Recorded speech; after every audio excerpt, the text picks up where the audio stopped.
انطلقت بالداخل الدورة الثانية لمنتدى المغرب الدبلوماسية الصحراء التي تنظمها مجموعة ماروك دبلوماتيك تحت شعار المغرب في أفريقيا اختيار ملكي من أجل قارة شاملة ومندمجة.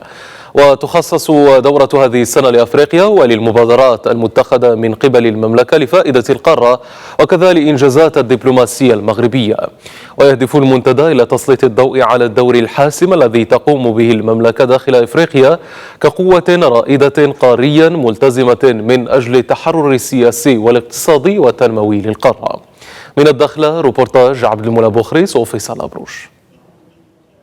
منتدى المغرب الدبلوماسي الصحراء في نسخته الثانية يعود إلى مدينة الداخلة من أجل استكمال مهمته في جمع ثلة من الخبراء والدبلوماسيين وصناع القرار من القطاعين العام والخاص من المغرب ودول أفريقية لتبادل خبراتهم ومناقشة وجهات نظرهم حول مواضيع متعددة تهم الدبلوماسية الكلاسيكية وتعزيز العلاقات الثنائية بالإضافة إلى دبلوماسية الأمن والغذاء والطاقة.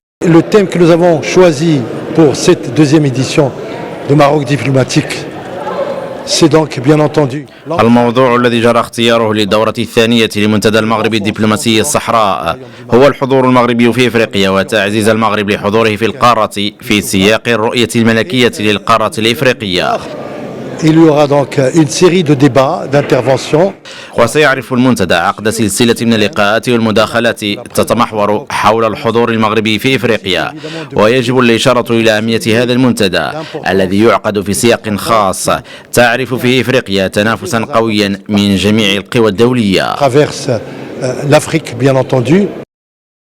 النسخة الثانية من منتدى المغرب الدبلوماسي الصحراء تسعى لأن تكون حدثا ضخما يستعرض مجهودات المملكة لصالح القارة في عدة مجالات حيوية وأيضا لتبيان الإنجازات الدبلوماسية المغربية في سبيل تحرير القارة الأفريقية على المستويات السياسية والاقتصادية والاجتماعية.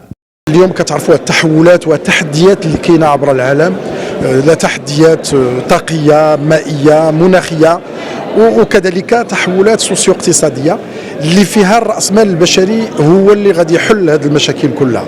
وتتعرفوا بأن الدور ديال الجامعة وديال التعليم العالي والبحث العلمي والابتكار بالخصوص هو دور يعني محوري. وهذا اللقاء هذا كيخلينا نتناقشوا ونتجاوبوا مع هذه المشاكل هذه في واحد النطاق قاري اللي هو النطاق ديال القاره الافريقيه. وكتعرفوا المكانه ديال المغرب في القاره الافريقيه والتوجهات ديال جلاله الملك الله ينصرو في هذا النطاق هذا.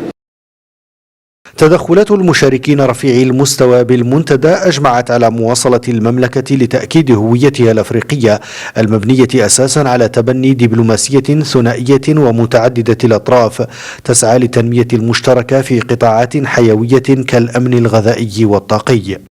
L'objectif principal, c'est de réaffirmer la souveraineté du Maroc sur le Sahara marocain. C'est pour ça que إن الهدف الرئيسي لهذه الدورة هو تجديد التأكيد على السيادة المغربية على الصحراء.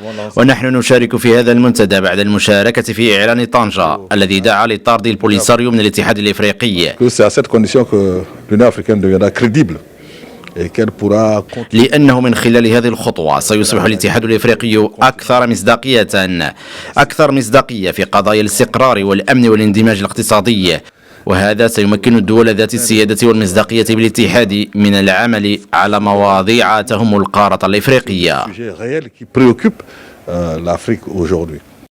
وتمثل أفريقيا اليوم 18% من تعداد سكان العالم، لكنها لا تسهم إلا بنسبة 3% من الناتج الإجمالي العالمي. بحسب المشاركين تتوفر أفريقيا اليوم على مقومات النجاح من أجل النمو والاستجابة لحاجيات الساكنة في كل القطاعات الحيوية، شريطة التخلص من الوصاية الخارجية والإيمان بقدراتها وقدرات مواردها البشرية.